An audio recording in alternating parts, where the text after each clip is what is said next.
Selain keluarga, ternyata ada dua kelompok besar yang ngebentuk siapa diri kita. Satu karena kerjaan, satu lagi karena pilihan hati. Nah, kali ini kita bakal bedah tuntas apa bedanya dan kenapa ini penting banget buat kita pahami. Coba deh, sekarang Anda pikirin, kelompok mana sih yang paling bikin Anda ngerasa ini gue banget? Tim di kantor? Atau mungkin komunitas hobi Anda? Atau jangan-jangan kelompok relawan yang Anda ikuti? Jawaban Anda ini nih kunci dari semua obrolan kita kali ini. Gini, zaman dulu kan ikatan keluarga itu segalanya ya, pokoknya keluarga nomor satu. Tapi seiring zaman berubah, peran keluarga ini mulai sedikit bergeser. Sekarang, justru kelompok-kelompok yang kita pilih sendiri, entah itu di kerjaan atau hobi, perannya jadi jauh lebih besar dalam hidup kita.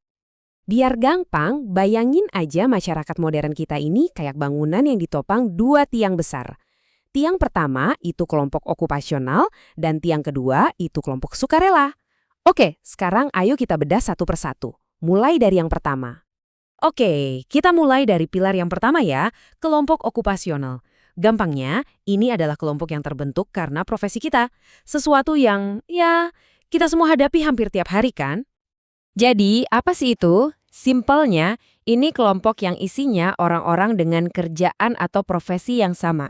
Kebayangkan, kayak misalnya ikatan dokter atau serikat pekerja atau asosiasi pengacara. Yang nyatuin mereka itu bukan hubungan darah, tapi yaitu keahlian dan pekerjaan yang sama. Terus, apa sih yang bikin kelompok ini unik? Nah, ada beberapa ciri khasnya. Pertama, jelas mereka diikat sama profesi. Kedua, biasanya ada aturan main yang jelas, semacam kode etik gitu. Contoh paling gampang ya, sumpah dokter. Dan ini yang paling menarik, profesi ini tuh saking kuatnya, bisa banget ngebentuk cara kita mikir, bahkan sampai dia kepribadian kita loh. Nah, udah cukup soal kerjaan. Sekarang kita pindah ke pilar kedua, kelompok sukarela.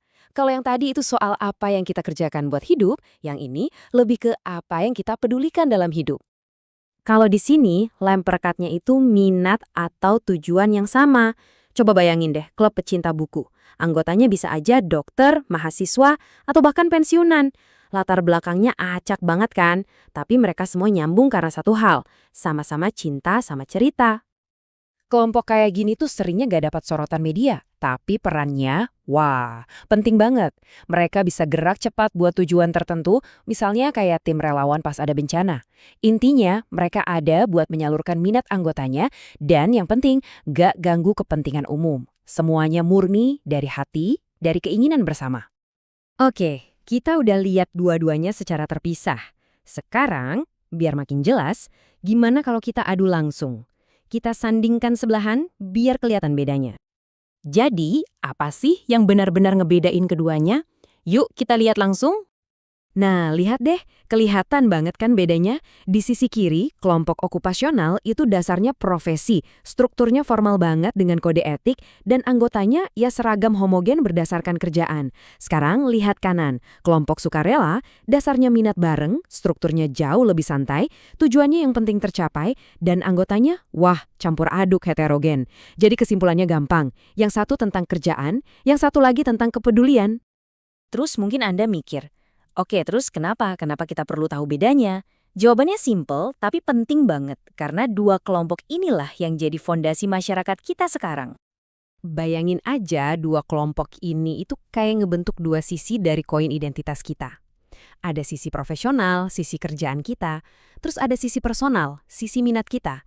Dua-duanya ini cara kita buat nyambung sama dunia di luar tembok rumah dan keluarga. Jadi intinya apa? Gini deh. Kelompok okupasional itu ibarat mesin yang ngegerakin ekonomi.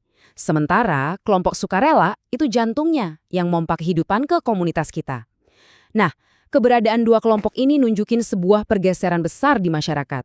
Dari yang tadinya kita terikat karena warisan keluarga, jadi terikat karena pilihan kita sendiri. Oke, sebagai penutup, saya mau kasih satu pertanyaan buat kita renungin bareng. Di zaman sekarang, di mana hobi bisa jadi duit dan orang-orang makin cari kerjaan yang sesuai passion, kira-kira di masa depan garis antara dua kelompok ini bakal makin kabur nggak ya? Apakah kita masih bisa misahin mana kerjaan dan mana minat dengan sejelas sekarang?